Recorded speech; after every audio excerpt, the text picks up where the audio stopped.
Hello निमेश अवाज आवे छे?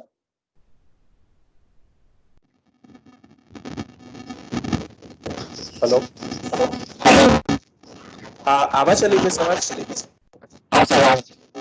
ओके ओके माइक ऑफ कर दो।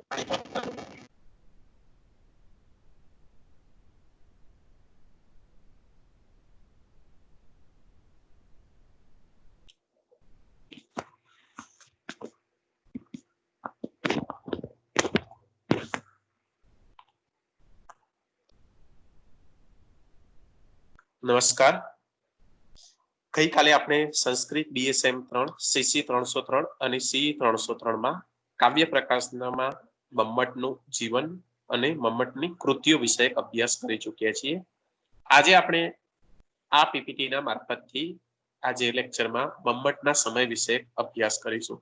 મિત્રો આપ જાણો છો કે ઘણી વખતે મેં તમને કીધું હતું કે લોંગ ક્વેશ્ચનમાં પણ આ પ્રશ્ન વારંવાર પૂછાતો હોય છે કે મમ્મટનું જીવન સમય અને કવન સવિસ્તૃત નોટ લખો। આવી રીતે 18 માર્ક્સમાં પણ ક્વેશ્ચન પૂછાય છે અથવા ઘણી વખતે શોર્ટ નોટમાં પણ પૂછાતો હોય કે મમ્મટનું જીવન અથવા તો મમ્મટનો એકલો સમય પણ પૂછાય કે મમ્મટની કૃતિઓ પણ પૂછાય। આપણે મમ્મટના જીવન વિશે એક અભ્યાસ કરી ચૂક્યા હતા, એના વિશે થોડીક માહિતી જો મેળવી લઈએ પાછળ જઈ તો મમ્મટનું જીવન વિશે મુખ્યત્વે 4 બાબતો મહત્વની હતી। એક તો સુધાસાગર ટીકામાંથી આપણને મમ્મટના જીવન વિશે માહિતી મળે છે। કોણ સુધાસાગર ટીકાના રચયિતા હતા? તો ભીમસેન। એ ભીમસેન પોતે ઈસવીસન 600 વર્ષ પછી એટલે કે કાવ્ય પ્રકાશ લખાયા પછી એ પોતે જણાવે છે કે એની ટીકાની ભૂમિકામાં કે મમ્મટ સાક્ષાત વાણી દેવી સરસ્વતીનો અવતાર હતા। કાશ્મીર એમનું નિવાસ સ્થાન હતું। એમના પિતાનું નામ જયટ અને કૈયટ અને ઉવટ એ એમના બે નાના ભાઈઓ હતા। કૈયટ એ પણ શું છે? વ્યાકરણ ભાષ્ય ઉપર પ્રદીપ નામની ટીકા લખેલી પતંજલિના। અને બીજી બાજુ તમે જુઓ તો ઉવટ એ પણ રૂપ પ્રાતિસંખ્ય ઉપર પણ એમને પણ ભાષ્ય લખ્યું હતું। એટલે કે અહીંયા બંને પણ વિદ્વતા જોવા મળે છે। અને પરંપરા અનુસાર મમ્મટે શું કરેલું? તો વારાણસી જઈ અને પોતે શાસ્ત્રોનો અભ્યાસ કરી અને ત્યાં કાવ્ય પ્રકાશની રચના કરેલી। ત્યાર પછી આપણને નિદર્શના ટીકા અનુસાર જોઈએ તો એ પણ બતાવે છે કે કાશ્મીર સ્થાની નિવાસ કયા આધારે? તો ટકાર જોવા મળે છે કે કાશ્મીરી પંડિતોના નામમાં ટકાર આપણને જોવા મળે છે। જેવી રીતે વજ્રટ જોયું હતું, ઉદ્ભટ જોયું હતું, રુદ્રટ જોયું હતું, મમ્મટ જોયું હતું, કૈયટ જોયું હતું। આ બધા નામોમાં ટકારાંત જોવા મળે છે જે આપણને કયામાં જોવા મળે છે? કાશ્મીરી પંડિતોના નામમાં। એના આધારે પણ આપણે મમ્મટ કાશ્મીર નિવાસ સ્થાની હશે એવું પણ માનીએ છીએ। બીજું આપણે જોયું હતું કાશ્મીરી શબ્દમાં ચીકુ પદમ એ શબ્દનો અર્થ કેવો થાય છે? અશ્લીલ થાય છે। તો એ રીતે પણ આપણે જોઈએ તો મમ્મટ કાવ્ય પ્રકાશની અંદર ચીકુ પદમનો પ્રયોગ કરવા માટે કિમ ચ પદમ એવો પણ શબ્દાર્થ વાપરે છે। એ આધારે પણ કાશ્મીર નિવાસ સ્થાની હોય એવું માને છે। ત્યાર પછી આપણે છેલ્લે બોલરનો રિપોર્ટ પણ જોયો હતો કે જેની અંદર નૈષદ ચરિતના મામા તરીકે પણ ઓળખાવે છે। એટલે કે આપણે જીવન વિષય દંતકથાઓ અને માહિતીમાં આપણે એટલી માહિતી જોઈ હતી। ત્યાર પછી કૃતિઓ વિષય કે મમ્મટે કઈ કઈ કૃતિ લખેલી છે? તો સર્વપ્રથમ આપણે જોયું તો કાવ્ય પ્રકાશનો નિસંદેહપૂર્વક એ મમ્મટની જ કૃતિ છે। મમ્મટે એની અંદર 10 ઉલ્લાસની અંદર કાવ્યના વિવિધ વસ્તુઓનું વર્ણન કર્યું છે। જેમ કે જે કહી શકાય કે કાવ્યના પ્રયોજનો, કાવ્યની ત્રિવિધ શક્તિઓ, કાવ્યના પ્રકાર, કાવ્યની વ્યાખ્યા, બ્રહ્માની સૃષ્ટિ, કવિની સૃષ્ટિ, ધ્વનિ શબ્દો હોય, જાતિબોધક હોય, અર્થાલંકાર હોય, અલંકારોમાં રહેલા દોષો, રસ, વિભાવ, અનુભાવ, વ્યભિચારી સંપૂર્ણ વર્ણનો કાવ્ય પ્રકાશના 10 ઉલ્લાસમાં કર્યું છે। એટલે કે એક તો એમની નિસંદેહપૂર્વક કૃતિ કહી શકાય એવી કઈ છે? તો કાવ્ય પ્રકાશ। અને બીજી કૃતિ ઘણા લોકો માને છે કે શબ્દ વ્યાપાર વૃત્તિ, જે આપણે એના વિશે પણ જોયું હતું કેવી રીતે માને છે કે એની અંદર પણ ક્યાંય નામનો ઉલ્લેખ નથી પણ શબ્દ વેપાર વૃત્તિ નામની એક એમની કૃતિ મળે છે જે પુનાની ડેક્કન કોલેજમાં સચવાયેલી છે। જેની આરંભે પુસ્તિકાની અંદર એક ભૂમિકા છે એની અંદર નોંધે છે કે આ મમ્મટે રચેલી હોય એવું પણ માનવામાં આવે છે। બીજા પણ કારણો બતાવે છે કે એની અંદર પણ કેવું છે? કારિકા વૃત્તિ અને ઉદાહરણ જેવું કાવ્ય પ્રકાશ જેવું જ વર્ણન એની અંદર પણ આપેલું છે। બીજું, મમ્મટે જે કાવ્ય પ્રકાશમાં નિરૂપણ ઓછું કર્યું છે, જેવી રીતે બીજા અને ત્રીજા ઉલ્લાસમાં શબ્દ વિષયક ચર્ચા, એનું ત્યાં ઊંડાણપૂર્વક ચર્ચા કરેલી આપણને જોવા મળે છે. આ બધા વિધાનોને આધારે આપણે માનીએ છીએ કે મમ્મટે કદાચ કાવ્ય પ્રકાશ ઉપરાંત પણ બીજી કોઈ કૃતિ લખી હોય તો એ કઈ છે? શબ્દ વેપાર વૃત્તિ. એટલે એ આપણને એના પણ ગ્રંથ વિષયક માહિતી મળે છે. હવે આપણે જોઈએ કે મમ્મટનો સમય. આ અગત્યના મિત્રો પ્રશ્ન છે. વારંવાર યુનિવર્સિટી પરીક્ષામાં આમાંથી ક્વેશ્ચન હોય જ છે. એક કાં તો બે કાં તો લોંગ ક્વેશ્ચન હશે અથવા તો આમાંથી એક કે બે શોર્ટ નોટ પણ હશે. કાં તો મમ્મટનું જીવન, કાં તો મમ્મટનું સમય, કાં તો કૃતિ અથવા તો લોંગ ક્વેશ્ચનમાં પણ મુકાય છે. એટલે પહેલા યુનિટની અંદર જો અગત્યના પ્રશ્ન હોય તો આ 3 અને એક બીજો ચાલશે કાલે આવતીકાલે મમ્મટની વિદ્વતા. આની અંદરથી લગભગ તમારે યુનિવર્સિટી પરીક્ષામાં 18 માર્ક્સનું પૂછાતું હોય છે. એટલે આ રીતે તમે 4 ક્વેશ્ચન આ ખૂબ જ તૈયાર રાખજો કે જે તમને યુનિવર્સિટી પરીક્ષા અને કોલેજ આંતરિક પરીક્ષામાં પણ મદદરૂપ થઈ શકે. આજે આપણે મમ્મટનો સમય આપણે જેવી રીતે જોઈ શકીએ કે કાવ્ય પ્રકાશના જે કર્તા છે એ મમ્મટના જીવન વિશે પણ કોઈ માહિતી ચોક્કસ ઉપલબ્ધ નથી થતી. માત્ર આપણે કથા અથવા તો ભીમસેને આપેલી સુતાસાગરની ટીકામાંથી મેળવી શકીએ છીએ, નિદર્શના ટીકામાંથી મેળવી શકીએ છીએ, બોલરનો રિપોર્ટ અથવા તો વિવિધ મતોના આધારે આપણે એમનો સમય નક્કી કરી શકીએ છીએ. એ જ રીતે જોઈએ કે સમય વિષયક પણ મમ્મટના જીવન બાબતે એવું છે કે ઘણા સંસ્કૃત કવિઓ અને વિવેચકોની બાબતમાં એવું જાણવા મળે છે કે તેમના સમયની કોઈ માહિતી આપણી પાસે ઉપલબ્ધ નથી. એટલે કે તમે કાલિદાસ લઈ લો, દંડી પણ લઈ લો, અથવા તો શ્રીહર્ષ લઈ લો, માઘ લઈ લો, અથવા તો ભારવી લઈ લો, કોઈ પણ કવિ વિષયક લઈ લો, તેમના જીવન વિષયક સમય અથવા તો એમની જીવન વિષયક માહિતી મેળવવા માટે આપણે માત્ર ને માત્ર એકબીજા વિધાનો ઉપર અથવા તો એકબીજાના આધારે એમનો પણ સમય નક્કી કરી શકીએ છીએ. એવી જ રીતે કાવ્ય પ્રકાશના કરતા મમ્મટના સમય વિષયક પણ કોઈ માહિતી તેમના ગ્રંથોમાં મળતી નથી. એટલે કે મમ્મટ પોતે પોતાનો જ પરિચય નથી આપતા તો એમના સમય વિષયક તો આપણને પરિચય મેળવવો અઘરો જ પડી શકે. તેથી તેમના જીવન સમય કે સાહિત્યિક પ્રદાન માટે માત્ર વિવિધ દંતકથાઓનો આધાર લેવો પડે છે. આચાર્ય મમ્મટ વિશે પણ કોઈ ઐતિહાસિક વિગતો પ્રાપ્ત થતી નથી. તેથી તેમના અંગત સમયની આછી પાતળી વિગત માત્ર કેટલાક ઉલ્લેખોને આધારે પ્રાપ્ત થાય છે.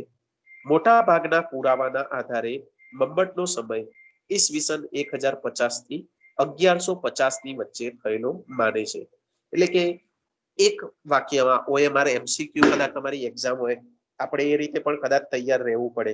જેવી રીતે અત્યારે તમે જુઓ છો કે સેમેસ્ટર 6 ની જે વિદ્યાર્થીની એક્ઝામ તમારા સેમેસ્ટર 2 અને 4 માં તો સેમેસ્ટર 1 ના આધારે તમને ગ્રેડિંગ આપી દીધું ગ્રેસિંગ, જે 50% તમારા સેમ 1 ના અને 50% તમે આંતરિક પરીક્ષાના આધારે. એટલે ખાસ એ પણ યાદ રાખજો તમારી આંતરિક પરીક્ષા પણ ઘણી ઉપયોગી છે. કારણ કે ઘણી વખતે કોઈ એક્ઝામ ના લેવાય તો તમારા આંતરિક પરીક્ષાના આધારે પણ તમારું મૂલ્યાંકન થઈ જતું હોય છે. એટલે એ પણ તમારે ઇમ્પોર્ટન્ટ છે. સમયાંતરે જે તમને એસાઇનમેન્ટ પણ આપવામાં આવે એ એસાઇનમેન્ટ પણ તમે ખાસ ભરતા રહેજો તો એના આધારે તમારું માર્કિંગ થતું રહેશે. એટલે એ પણ ખાસ તમે માહિતી રાખજો. જો એક વાક્યમાં MCQ માં પૂછાય કે મમ્મટનો સમય કઈ સદીમાં અથવા તો મમ્મટ કઈ સદીમાં થઈ ગયા તો ઈસવીસન 1050 થી 1150 ની વચ્ચે. એટલે કે આપણને કોઈ ચોક્કસ આમાં તારીખ નથી મળતી. જેવી રીતે તમને કે મને પૂછે તો આપણી જન્મ તારીખ નો આપણે કહી શકીએ કે પણ મમ્મટના જીવનમાં આટલું બધું નથી મળતું. આપણે કોઈ પણ સંસ્કૃત સાહિત્યના કવિઓ વિશે તમે કાલિદાસ પણ માનો તો ઈસવીસન 4 થી કે 5મી સદી.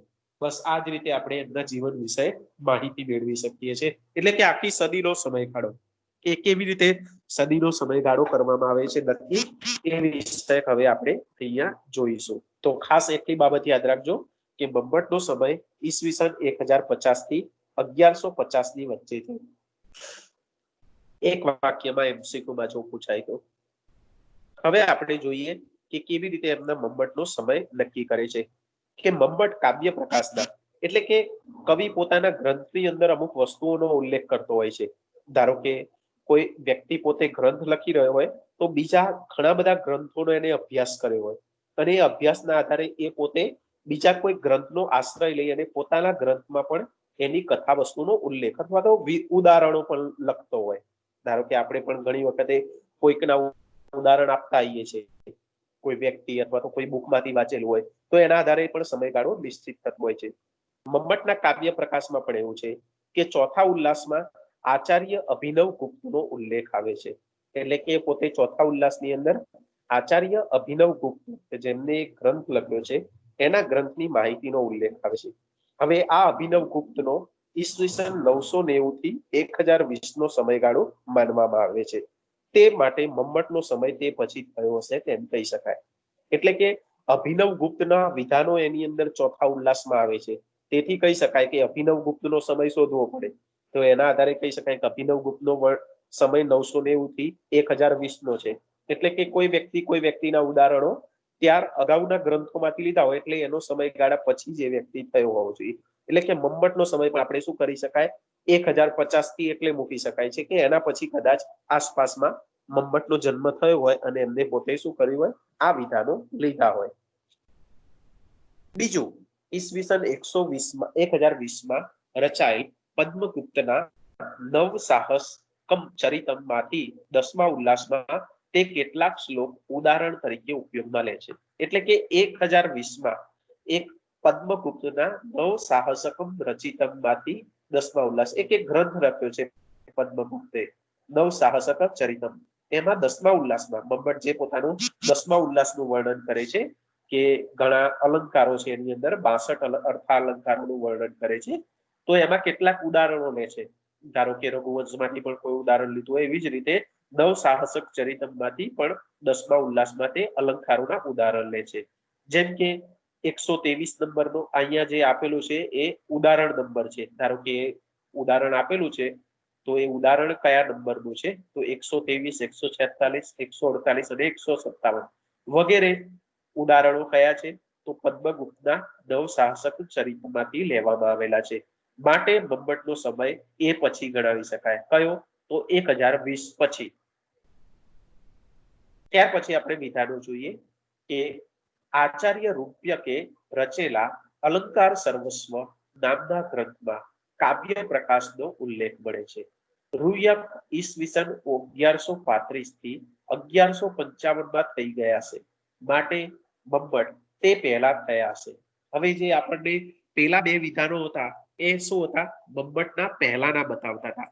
આ જે વર્ણનો છે એ મમ્મટે કાવ્ય પ્રકાશ રચ્યું છે એના આધારે મળે છે કે આચાર્ય રૂયક એમને શું કર્યું છે પોતાનો અલંકાર સર્વસ્વ ગ્રંથ રચ્યો છે.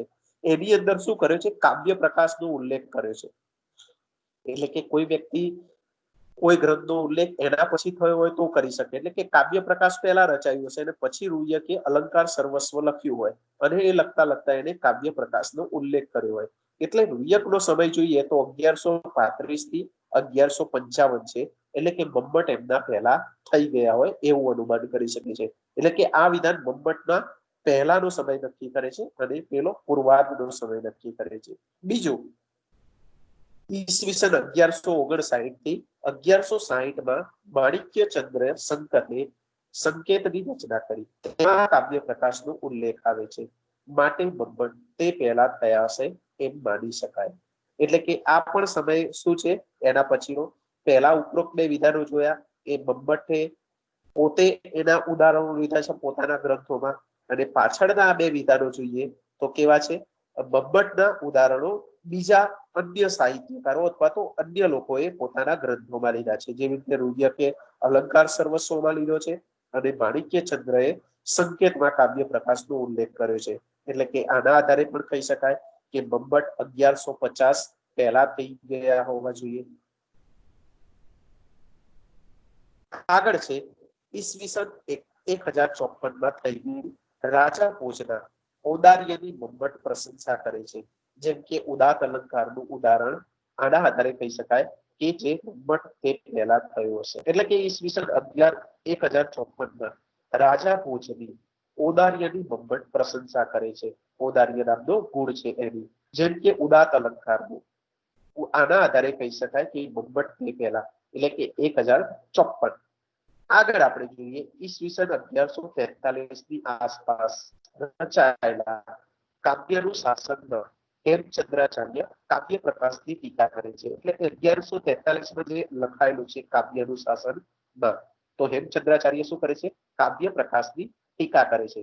લગભગ આખો આ ગ્રંથ કાવ્ય પ્રકાશ પર આધારિત છે એમ કહેવામાં સહેજ પણ અતિશયોક્તિ નથી. આના આધારે બબ્બટ તેમની પૂર્વે થયેલો માની શકાય. એટલે કે હેમચંદ્રાચાર્ય કાવ્ય પ્રકાશની ટીકા કરતા હોય તો એના પહેલા જ સ્વાભાવિક કાવ્ય પ્રકાશ અથવા તો બબ્બટ પોતે થઈ ગયા હોવા જોઈએ, જેના આધારે પણ બબ્બટનો સમય ઈસવીસન 1143 પહેલાનું પણ આપણે ગણી શકીએ. અને છેલ્લે આ ઉપરોક્ત તમામ પુરાવાના આધારે એમ ચોક્કસ કહી શકાય કે બબ્બટાચાર્ય ઈસવીસન 1050 થી 1150 ની વચ્ચે થયા છે. ડોક્ટર ડે, પ્રોફેસર ગજેન્દ્ર કડકર અને ડોક્ટર પીવી કાણી જેવા વિદ્વાનો ઉપરોક્ત મત સાથે સંમત થાય છે. આમ બબ્બટનો સમય ઈસવીસન 1000 થી 1150 નો કહી શકાય. એટલે કે આપણે જોઈએ કે 6 આપણને વિધાનો મળે છે કે જેના આધારે બબ્બટનો સમય આપણે કયો ગણી શકીએ છીએ? 1050 થી 1150 ની વચ્ચેનો. કયા કયા આપણને ઉદાહરણો મળે છે? હેલો, કોઈનું માઇક ઓન છે? કરી દેજો. એક તો પહેલો આપણને કાવ્ય પ્રકાશના ચોથા ઉલ્લાસમાં અભિનવ ગુપ્તનો મત મળે છે, જેના આધારે કહી શકાય કે 1020 પછી થયા હશે. બીજો પદ્મગુપ્તના નવસાહસક ચરિતમાંથી 10મા ઉલ્લાસના ઉદાહરણોના આધારે કહી શકાય કે બબ્બટ તે પછી થયા હશે. બીજું અગાઉ થયા હશે એના માટે બે મળે છે. એક રૂયકનો મળે છે કે અલંકાર સર્વસ્વ નામના ગ્રંથમાં 1135 થી 1155, અને બીજો માણિક્ય ચંદ્રના સંકેતના આધારે કહી શકાય છે. એક પાંચમું મત છે કે જે રાજા ભોજ ઓદરિયા એટલે કે ઉદાત અલંકારનું ઉદાહરણ આપે છે, એના આધારે 1054 ગણી શકાય. અને કાવ્યાનુશાસનમાં હેમચંદ્રાચાર્ય કાવ્ય પ્રકાશની ટીકા કરે છે, એના આધારે 1143 પહેલાનો ગણી શકાય. આ બધાના કારણે આપણે કહી શકીએ છીએ કે બબ્બટનો સમય કયો હશે? તો ઈસવીસન 1050 થી 1150 વચ્ચેનો એમનો સમય આપણે ગણી શકીએ. એટલે કે આટલા આપણને એમના સમય વિષયક મતાંતરો આપણી પાસે ઉપલબ્ધ થાય છે કે જેના આધારે આપણે કહી શકીએ કે બબ્બટનો સમય કયો હશે? તો 1050 થી 1150 ની વચ્ચે. ઓકે, એટલે ખાસ મેં તમને કીધું હતું કે યુનિવર્સિટી પરીક્ષામાં લોંગ ક્વેશ્ચનમાં પણ આ પૂછાતું હોય છે કે બબ્બટનો સમય કયો છે? તો બબ્બટનો સમય કયો હતો? 1050 થી 1150 ની વચ્ચે. એની માટે આપણી પાસે કેટલા? તો 6 જેટલા એના મતાંતરો મળે છે. અભિનવ ગુપ્તનો પણ મળે છે, એ જ રીતે રૂયકના પણ મળે છે, ધ્વનિ સંપ્રદાય એટલે કે માણિકચંદ્ર સંકેતનું પણ કરે છે, હેમચંદ્રાચાર્યનો કાવ્યનું શાસન ટીકા પણ. એટલે કે આપણે કાલિદાસનો સમય નિશ્ચિત કરતા હોય, અથવા તો દંડીનો સમય નિશ્ચિત કરતા હોય, અથવા તો ભારવીનો, અથવા તો શ્રીહર્ષનો કરતા હોય કે માગનો પણ સમય નક્કી કરતા હોય, તો આપણને ચોક્કસ માહિતી નથી મળતી. પણ આપણને શું કરીએ છીએ? તો એકબીજાના ગ્રંથોનો આધાર આપણે શોધીએ છીએ. સંસ્કૃત સાહિત્યમાં મેં તમને પહેલા પણ કીધું હતું કે કોઈ કવિ વિશે નિશ્ચિત માહિતી નથી મળતી કે કવિનો સમય આ જ સદીમાં, અથવા તો ધારો કે પહેલી સદીમાં, અથવા તો એવું પણ ના કહી શકાય કે 1873, જેવી રીતે બબ્બટનો સમયગાળો આપણે 100મો ગણીએ છીએ, 100 વર્ષ સુધીનો. એટલે કે 1050 થી કદાચ 1150 વચ્ચે ગમે ત્યારે થઈ શક્યા હોય. પણ એવું નથી કહી શક્યા કે 1150 કે 1149 કે 1051, કારણ કે એ સદીનો સમયગાળો છે. કારણ કે આપણે એ કેવા છે? વિધાનોના આધારે નક્કી કરીએ છીએ. કે જેમ કે હેમચંદ્રાચાર્ય કાવ્યનું શાસનમાં એમના ઉદાહરણો લે છે, એના આધારે આપણે હેમચંદ્રાચાર્યનો સમય પહેલા નિશ્ચિત કરીએ છીએ કે હેમચંદ્રાચાર્ય 1153 થયા હોય તો એની પહેલા બબ્બટાચાર્ય થયા હોય. એટલે કે એવું ના કહી શકાય કે 1150 જ હશે. એટલે કે 100 સદીનો સમયગાળો હોય. આપણે પણ સ્વાભાવિક છીએ કે કોઈ પણ વસ્તુ કે કાવ્ય વસ્તુ અથવા તો કોઈ ગ્રંથ લખવા બેઠા તો કોઈ ઉદાહરણો કોઈ અન્ય કવિના લેતા હોય, તો આપણી સામે પણ કોઈ પુસ્તક હોય તો એ પુસ્તક વાંચતા આવીએ તો આપણે હંમેશા એવું જ પુસ્તક પસંદ કરીએ કે જે હમણાં લખાયું હોય, આપણી નજર સામે હોય, અથવા તો જેનો આપણે ઊંડો અભ્યાસ કર્યો હોય, અને એના આધારે જ આપણે શું કરતા આવીએ છીએ? એના ઉદાહરણો લેતા આવીએ છીએ. એટલે એ વ્યક્તિનો સમયગાળો જો નિશ્ચિત થતો હોય તો એના આધારે શું કરી શકાય કે બીજા અન્યનો પણ સમયગાળો નિશ્ચિત થતો હોય છે. એટલે કે કાવ્ય પ્રકાશના કરતા બબ્બટાચાર્ય હોય કે અન્ય સાહિત્યના બીજા, કે જેવી રીતે આપણે કહી શકાય કે કાલિદાસ, તો એમનો સમયગાળો પણ આપણે એ જ રીતે નિશ્ચિત કરીએ છીએ. રઘુવંશનો પણ આપણે કાલિદાસનો સમય વિષયક આપણે આ જ રીતે એના મતાંતરો જોઈશું. તો વારંવાર મેં તમને કીધું એ પ્રમાણે આ શોર્ટ નોટમાં અથવા તો લોંગ ક્વેશ્ચનમાં આ પ્રશ્ન 4 પ્રશ્નો તમારા માટે યુનિટ 1 ની અંદર ખૂબ જ ઉપયોગી છે. મમ્મટનું જીવન, મમ્મટનું સમય, મમ્મટનું કવન અને મમ્મટની વિદ્વતા, જે આપણે કાલે મમ્મટની વિદ્વતા વિશે શોર્ટ નોટનો અભ્યાસ કરીશું. આ 4 માંથી આપણને યુનિવર્સિટી પરીક્ષામાં 15 થી 18 માર્ક્સનું આપણને મળતું હોય છે, કાં તો 2 શોર્ટ નોટ અથવા તો 1 લોંગ ક્વેશ્ચન. એટલે આ રીતે તમારી માટે એક આ ઇમ્પોર્ટન્ટ 4 ક્વેશ્ચન છે.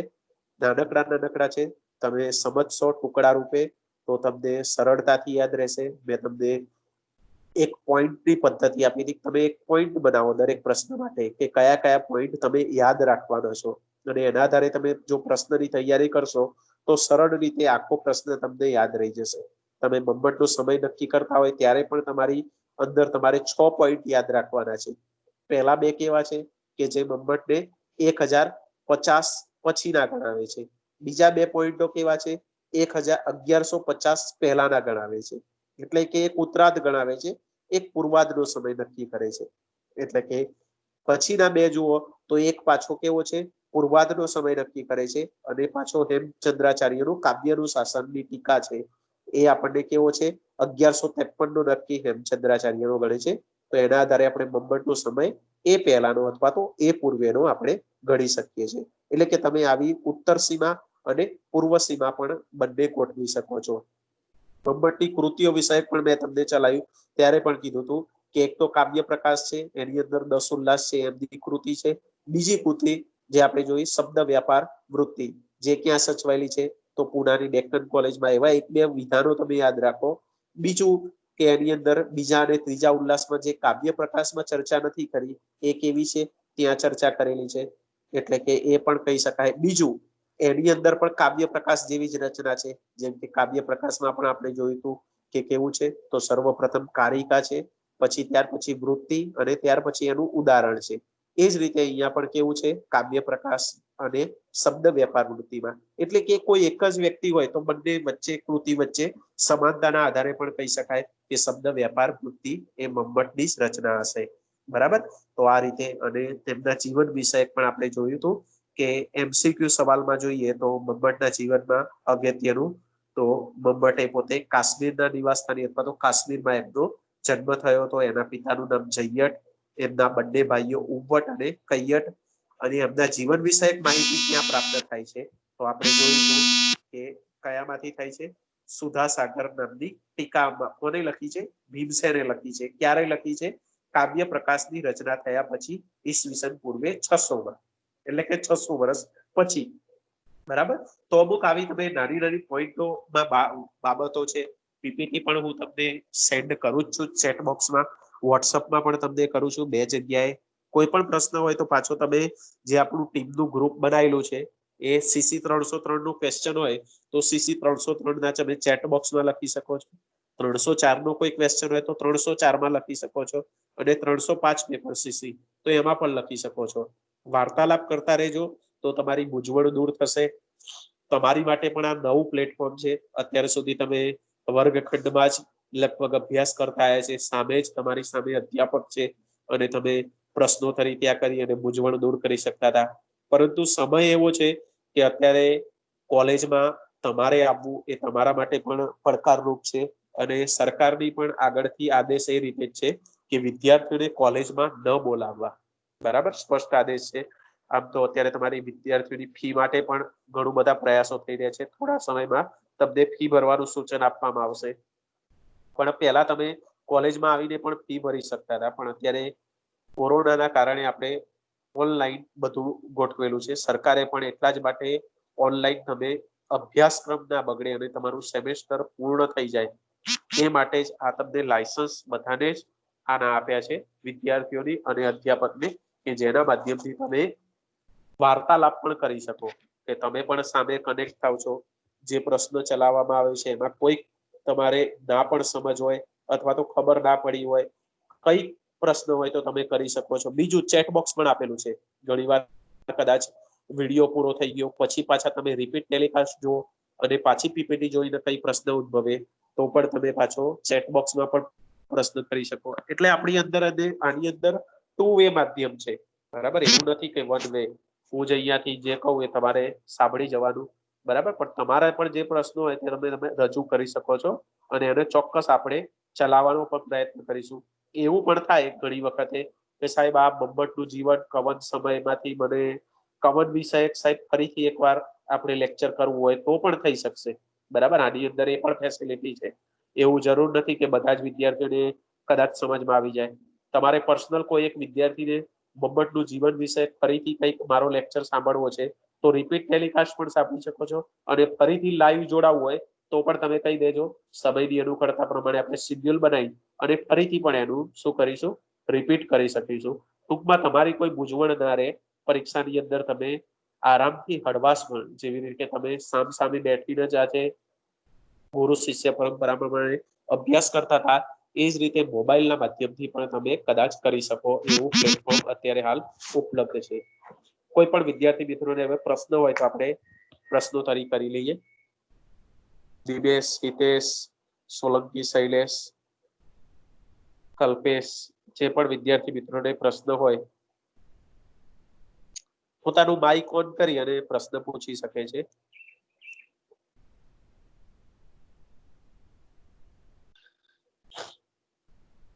હવેથી આપણે એક કામ કરીશું કે જે વીકમાં 2 લેક્ચર છે, શુક્રવાર અને શનિવાર, તો શનિવારે આપણે દરેક પેપરના એટલે કે સીસી 303, 304 અને 305 એના એક એસાઇનમેન્ટ વીકમાં આપીશું. એટલે કે એમસીક્યુ ક્વેશ્ચન જ હશે.